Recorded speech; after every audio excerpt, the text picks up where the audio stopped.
Welcome to the Maxwell Leadership Podcast. This is the podcast designed to add value to leaders who multiply value to others. My name is Mark Cole, and I'm excited to continue a two-part series with you on how to handle resistance. Last week, we talked about how resistance is inevitable and how you need to leverage your team through resistance. This week, John is back. He's going to conclude his lesson and offer 7 new ways to handle resistance in you, in your organization, with your team, and even specifically in your life. I'm happy to have Becky Bursell back with me co-hosting, and she's going to help me navigate this impacting lesson by John, and we're going to offer you ways to apply this lesson to your life and your leadership. If you would like to download the bonus resource for this episode, please go to maxwellpodcast.com/resistance. This bonus resource is a free fill-in-the-blank PDF that accompanies John's lesson and will make it easier for you to capture notes. Also, if you'd like to watch this episode on YouTube, please go to maxwellpodcast.com/YouTube. Make sure to leave us a comment. Tell us what impacted you or what we can do better to add more value to you. Now, here we go. We're ready. Part 2. Here is John Maxwell.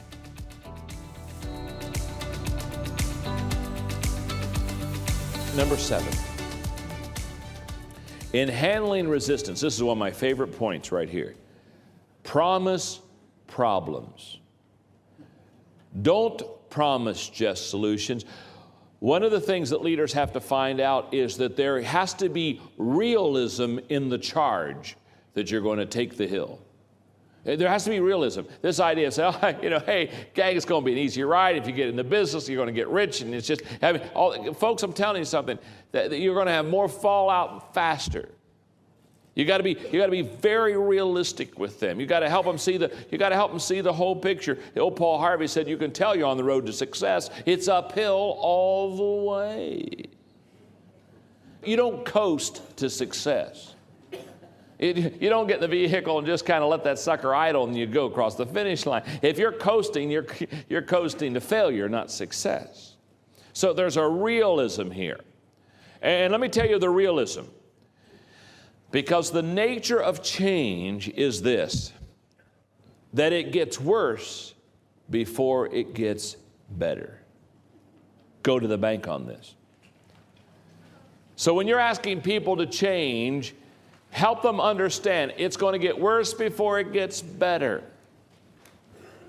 Don't just say, hey, we're going to change, it's going to be fun, it's going to be easy. It isn't fun. It isn't going to be easy. In fact, can I tell you something? If you weren't the leader, you'd be resisting it yourself. I realized how difficult change was.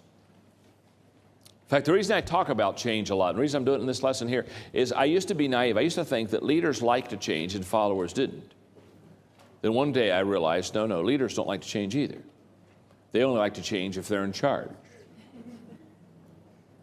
But I realized how hard it was to change is because when I was a kid, when I graduated from high school, my parents got me a set of golf clubs for my graduation present, of which I didn't know how to play golf, but because I was an athlete and was very stupid, I decided that I would teach myself. So I went out the golf course and I had a baseball swing and I hit the ball and I didn't have a slice, I had a boomerang. I mean, I could hit the ball and it almost could come all the way back to me. In fact, one day I was playing golf with a good golfer, and I started getting humbled because he was hitting the ball straight, and I'd never seen the ball go straight before. I didn't realize the ball could go straight. If I wanted to hit the ball there, I lined up here, and let it do that number. And so I finally I humbled myself enough. I said, "Can you tell me what's wrong with my golf game?"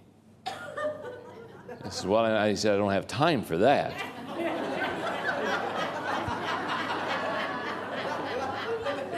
He said, "Everything." And I said, "It can't be that bad. You don't mean everything." He said, "Well," he says, "everything I see." He said, "I've been watching you." He said, "You do nothing right." He said, you don't have one thing. I mean, you don't. In other words, you're in deep weeds. So then I thought, well, I can't learn everything. Come on, I mean, we got to do it one. So I said, let's start with the basics. I said, what's my number one problem in golf? And he looked at me and said, well, he said, no. He says, your number one problem is you're too close to the ball after you hit it.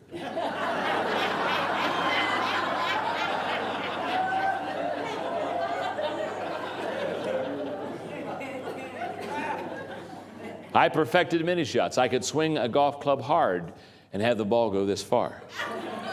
You try that. Swing with all your might and only hit it this far. You have to be good to do that. Well, you know what he did? He changed everything. Changed the way I gripped the clubs, changed the way I stood, changed all of my footwork, he changed my swing, he changed it all. Now, here's what I found in that process.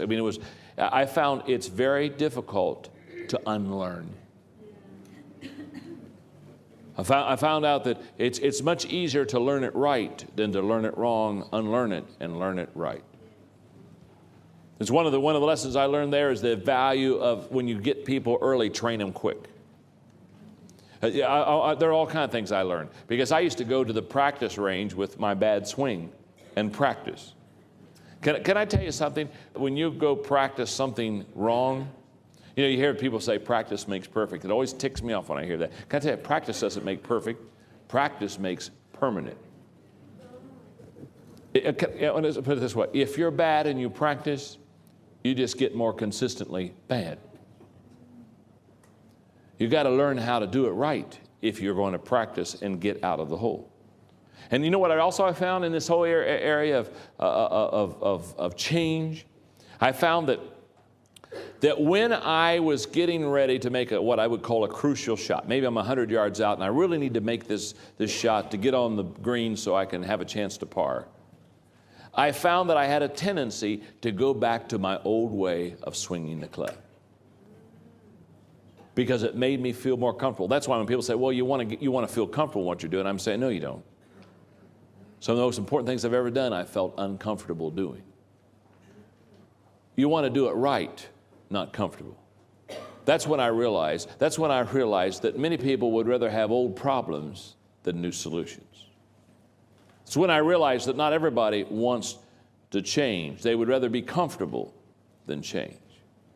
There's an uneasiness and an uncomfortableness in the process. And that's what we're talking about when I'm talking about resistance. This is what you and I have to deal with. When we are going to be overcomers, we're going to go up against a lot of resistance. A lot of people who maybe do not want to change, which brings me to number 8 in helping people in this area. Number 8 is, I call this over-communicate. All I'm saying here is you cannot communicate enough when people are going through change. And no matter how well you understand all the reasons why, you need to keep repeating them over and over again. Here's why. In your notes, when people question the change, remind them with logic. When people complain about the change, show them the benefits. When people begin to lose heart, offer words of encouragement. Number 9, wear your commitment on your sleeve. Wear your commitment on your sleeve. A lot of resistance dies out once people come to the conclusion that change is a done deal.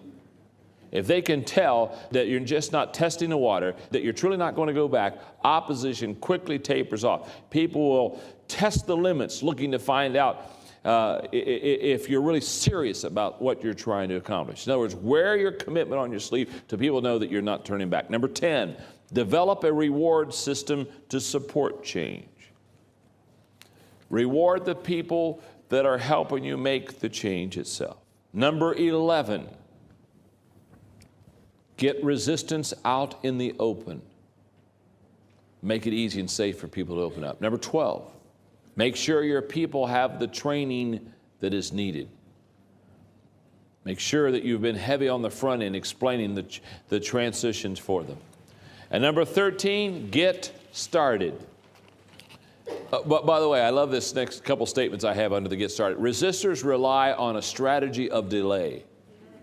Naturally, speed is the adversary they fear the most. They hate fast. In fact, actually, the resistors don't even want slow. They want not at all. Isn't that cute? Okay. Podcast family, before we jump back into today's content, let's talk about time. I want you to think about the tasks that steal your time. You know, the things that keep you busy, but aren't necessarily the best use of your time or the most productive. Maybe it's inbox management. Maybe it's managing your calendar like me. Maybe it's processing payroll. Now, what if I told you that delegating those tasks, saying no to those tasks, could help you reclaim an average of 15 hours every week? That would allow you to say yes to the things you love, the things you're good at, the things you should be spending your time doing. Sound too good to be true? It's not. All it takes is focusing on your strengths and delegating your weaknesses. That's where our friends at Belay can help. Belay has been helping busy people do just that with their US-based virtual assistant, accounting, social media, and website staffing solutions for over a decade now. And to help you get started, Belay is offering an exclusive VIP promotion to our Maxwell Leadership podcast listeners. To claim this offer, just text Maxwell to 55123. That's MAXWELL to 55123. Get out of the administrative weeds and back to casting vision for your next big thing with Belay. Hey, welcome back.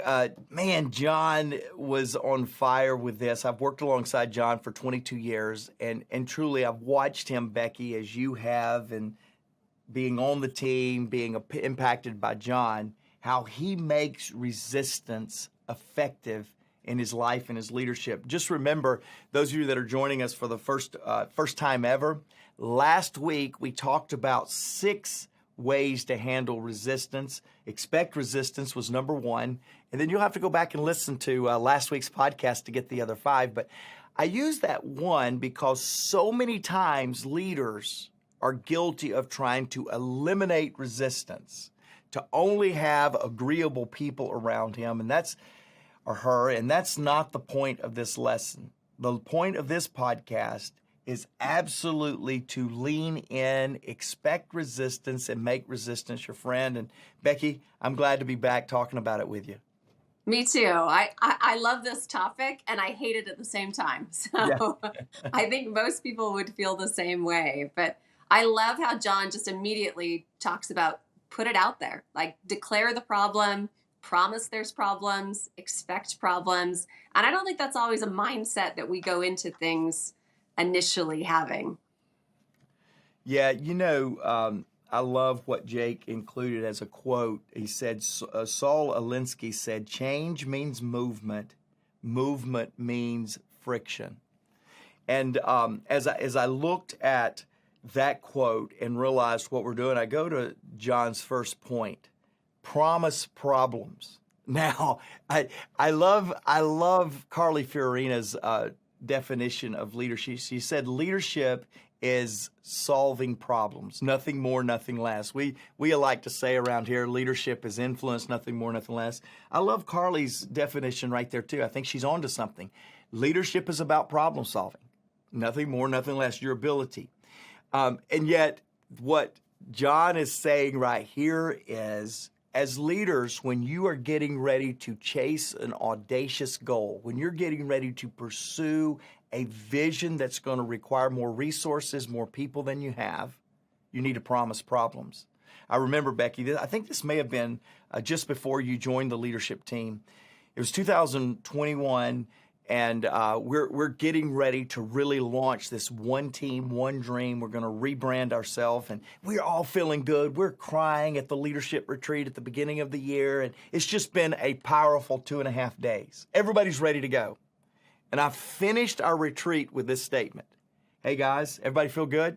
Rank this give us a report. How do you feel like this retreat went? And everybody was ranking it a 10 out of 10. It was 12 out of 10. I mean, it was awesome how everybody's feeling. I said, hey, capture this moment, because this is the best you're going to feel about this for 365 days.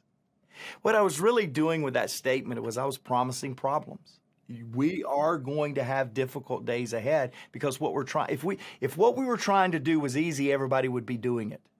So I think that's really what John's saying there in promising problems. Yeah, I think so too. It's amazing. I wrote down the exact same thing. This is the best you're going to feel about it, because that I think that phrase has come up a few times in just setting that expectation. And I think the kryptonite to resistance is probably persistence. I think all of us just recognizing, one of my favorite quotes is Ralph Waldo Emerson: that which we persist in doing becomes easier for us to do. Not that the nature of the task has changed, but that our desire to do it has increased. And that's what I'm so grateful for Mark Cole in my life, because the amount of communicating that resistance is a part of growth, it's easier when you're growing that desire. And if you've ever spent time, podcast family, around Mark Cole, and if you haven't, I recommend that you do, because the level of passion and the desire for that outcome, for that growth, is so fundamental and ingrained in him. It becomes infectious. And I would say that that's probably the part that I'm most grateful for, Mark, is being able to be around a lead team, including and definitely yourself in that prospect, but recognizing that that desire makes resistance tolerable, and it gives you that motivation to just keep persisting on and on and on. But the way you communicate it, and I think all of us as leaders, the way we communicate it will make all the difference. Yeah, I thank you for saying that. I really appreciate it. And by the way, Liz Wiseman talks about maximizers and minimizers. You're very kind to highlight the maximizer part of my passion, because the minimizer side is my intensity. So be careful what you ask for when Becky says you want to hang out with Mark. There's an intense side to that too. But let me say this on when John talks about this concept of over communicating. I know for a leader, I don't know how much entrepreneur I have in me. I probably need to do one of those tests that assess how much entrepreneur spirit you have in them. Becky, you have a ton. But I know I get bored with saying the same things. I just get bored saying it over and over again. And yet John is challenging me that you are going to have to communicate greatly in times of change. This was really illustrated to me recently with some teammates that I went in and went, certainly I don't need to repeat the vision again. And then I started to an advisor of mine, I started saying, well, they're just not repeating the same thing. Well, they're not living it out. It's not driving the disciplines, the persistency that you were just talking about, Becky. And well, I really feel like that I've got some sideways energy going on. And he said, are you hearing yourself? And then now you're asking me the question, should I go and recommunicate the vision? And he said, you're answering the question. And by the way, you could have told me none of those problems and asked me the question, and I still said yes. You have to over communicate the vision past the point of nausea, past the point of eye rolls. You've got to keep that vision close to the top of your communication agenda every single meeting, every single time. Yeah, and I think I've even heard you talk about this before. It's like, just when you're tired of it, saying the same thing and repeating the same vision is just the moment everybody else is starting to get it and grasp it and receive it. So I think where our ADHD kicks in and we want to keep moving and go on to the next thing, it's giving us what we can handle at the pace that we can handle it. And it's amazing how, as much as we know these things, living it out is definitely a different portion or aspect of what we do. But we're doing it. I remember when I came on board and you and I had a very real conversation in Salt Lake City. Chad Johnson was there too. And we talked, I asked you, this is going to cause waves. Like starting any new initiative, we're going to have really great people that it is either going to take them a while to jump on board or they're going to resist it altogether. And I remember you saying to me, Becky, one, that's my job. I'll worry about it as we go. But the train doors are open. But whether people jump on board or not, it's moving, and it has to for the greater impact and the greater growth. And I think understanding that that might be part of the cycle is a brilliant insight that not everybody has. Yeah. I remember that conversation, by the way, and we were right. I mean, when you're trying something new and you've got a strong dynamic leader that you're introducing into something, the best day you're going to feel about it is way after the announcement. The announcement's going to feel good, and then actually living out what it means takes us to the next direction. I love this point that John's given. It's number 9 for those of you that download the PDF, which I highly recommend. John, point number 9, he says, wear your commitment on your sleeve. Oh my. What I immediately thought, Becky, is I get asked all the time, how does John make himself cry? John's a pretty emotional guy. If you've ever seen John communicate, and he starts talking about the deep heart he has for adding value to people. When he talks about how what makes people valuable is their intrinsic value that they have, John has a foundation of faith, so he says it like this: when I realize that they have been created in God's image, he said, I just have this passion for people. And so people ask me, hey, how does John cry? How does he wear adding value to people on his sleeve? And I always laugh and say, number one, he's not making himself cry. But I quit saying that a long time ago, because you want to see John cry. It's when he starts talking about impacting people and caring for them at a deep level. And I think that's what John means by wearing it on his sleeve. This passion, I'm right now, Becky, and you know this because you sit in leadership meetings with me. I'm wearing my passion on my sleeve. Recently, in fact, it's funny, I was recording a podcast and I began to share recent impact that we were having in one of our big initiatives. Specifically, it was the Cancun IMC. And I began sharing the vision of why that was so impacting for me. And I couldn't help it, Becky. I mean, just the emotion started getting out. And sometimes the emotion is intensity, like we talked about. Sometimes the emotion is just the raw feeling and sense of overwhelmed appreciation at the significance of something. But my question to all of you listening to our podcast today is, does your leaders know where your passion stands? Does the people on your team know what you're passionate about? So many times, because, especially for me, I really live my passion on my sleeve. So many times I feel like I need to explain that away and say, forgive me, I'm just feeling a little passion. Why don't you try wearing it on your sleeve with no apology? Hey, this is who I am. This is what I'm passionate about. I am passionate about personal growth. I am passionate about impacting people in regions of the world where they have little access to it. I am passionate about it. And here's your opportunity to get passionate about it too, because I am not changing putting that on my sleeve and letting people know that. Yeah. And I think that aspect of where John says, once the people around you know that this change is not optional, it helps them actually overcome that first hurdle to start embracing those things. And I think when we realize that that's just not an option, and I think taking the personal aspect out of it, like recognizing life is not happening to you, it's just happening. and Yeah. Problems Yeah. and resistance and all of those things are just going to be a part of the process. So I think it brings us back to that expectation portion of just understanding that the expectation is that it's going to change. And now our job is to implement all the processes around that change, not how do we avoid the change or how do we lessen the impact of the change. And I think anybody that has a nurturing soul, which I think all of us do to a level, we try to lessen the ripple effect as much as possible. And I don't know if, again, that goes back to that control thing that you and I pretend we don't have, but we definitely have. Yes, we do. We we try to lessen the impact instead of just embrace it and then try to get other people to enroll in that vision so they can know how to embrace it as well. But I think you've done a really good job with that. I think our whole lead team has. I think it happens at different times. It goes back to John's concept of how we process thing. Yeah. But I think all of us have a level of tolerance for resistance.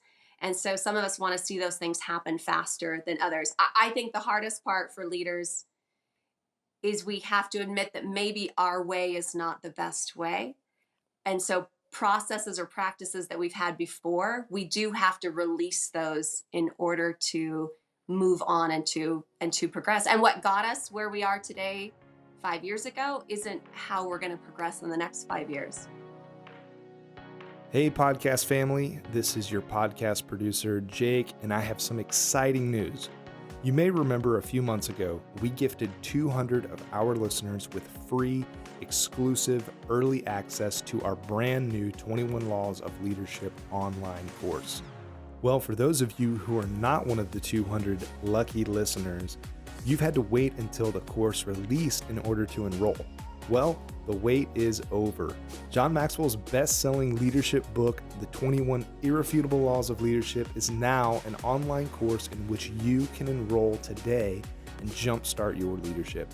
Just go to maxwellpodcast.com/21 laws. That's the number 2, the number 1, laws.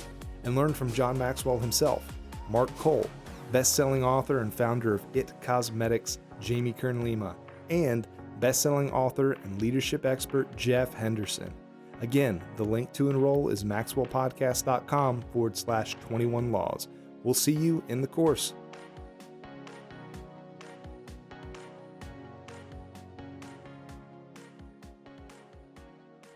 Moving to John talking about getting resistance out in the open. I recently was in a leadership meeting. You may have even been in this meeting, Becky, and I just felt like there was resistance, and it wasn't resistance as in I don't want to do it. It was resistance as I don't see the value of it. I don't see the importance of it. And so it's like this is resistance too, gang, all of you on leadership teams. When you become, what is the new word, become actively silent, you're engaged. I mean, you're showing up for work, but you've become silent. You've left your voice. Quietly quitting. Quietly Yes. quitting. Yeah. I think leadership teams have been quietly quitting for years. And that is when a vision is set and you don't see its value or it does not affect you like it affects others, and you just kind of slip back, you have lost your credibility to lead. You've Yeah. lost your license to lead. And I was in a meeting and I was casting this vision, and from all intents and purposes, it was a great meeting, only to find out literally less than 5 days later, a new direction was being given in one part of our organization. I called the leader up and I said, hey, I just heard about this leadership meeting, team meeting that you just had, and it's very different than what we said in the leadership team. And he went, yeah, I know, but I didn't really feel like that whole part of the vision applied to our team. And I went, what do you mean it didn't apply to our team? Are we one team, one dream? Yeah, we're one team, one dream, but that's just not it. This is not our season to apply that with our team. Mhm. And I thought, this is exactly the point that I want to make. And I went, wow, we silently quit right there on the vision that should be unifying us because we removed ourselves, we abdicated ourselves from being responsible to that. And I said, well, wait just a minute. I'm going to call you out on that, because while you are not defiant in your resistance, you are compliant in your resistance. Mhm. And when you become compliant with, that is okay, it's good, but I'm not going to participate, that ability to create a silent cancer, a silent disconnect in the organization will stop you from getting where you need to go. I'd much rather somebody get on the table. This may encourage you, Becky. By the way, podcast listeners, if Becky does this, I'm going to come back and report. I highly encourage people to get up on a leadership table meeting and bang their fist on the table and say, this is wrong. I completely disagree with it. This is crazy, than people that just go silent and keep doing their own thing. I want to know where people are. And that's what John's talking about in getting resistance out in the open. Well, and I think that shows, again, back to that level of maturity in leadership where you're not afraid of resistance. You're afraid of no communication. You're not afraid of change. You're afraid of no change. Because I don't think progress means always moving forward. Sometimes it's moving backwards. Sometimes you've got to take 2 steps back before you take 10 steps forward. But it's hard to recognize that 2 steps back is progress. That's uncomfortable. That's hard. That's where we naturally will resist something because we've worked so hard to get somewhere. But fortunately and unfortunately, it's part of the process. But I think it comes back to, again, that expectation and communicating that over and over and over again. I think, though, in those moments, and I've seen you do this, I think rewarding those efforts helps people change those habits. And I've seen you do that in words of affirmation, in gifts that you've given as well. And I can remember even in one of our leadership meetings where recognizing someone's effort not just helped that person, but it also affirmed to everyone else in the room what you value. And sometimes I'm guilty of this because I don't feel like I need as much recognition as maybe a brand new leader in a certain area. I hold or withhold from expressing that sometimes, not recognizing it's not just about an edification or raising their value on themselves. It's also a message that we're giving to everyone else around us of what we value. Yeah. Yeah. John closes out, and we're running out of time here. So I want to get to this last point of John. And again, gang, for the last 2 weeks, we've been talking about how do you handle resistance? And resistance is pushback. Resistance, as you just said a while ago, is take a step back. Mm-hmm. But then John finishes, and I don't think this is accidental at all. John finishes and says, here is the way to get over or to handle resistance. Get started. Yeah. Get going. I have found the things that paralyze us in the way of resistance as, oh my gosh, what's going to happen? What should we do? Many times those work out as we start moving. I think strategy, I think clarity, I think a lot of things are a result of movement. But I think handling resistance accurately is also solved by get moving. Because momentum is a great unifier. Momentum is a great minimizer of resistance.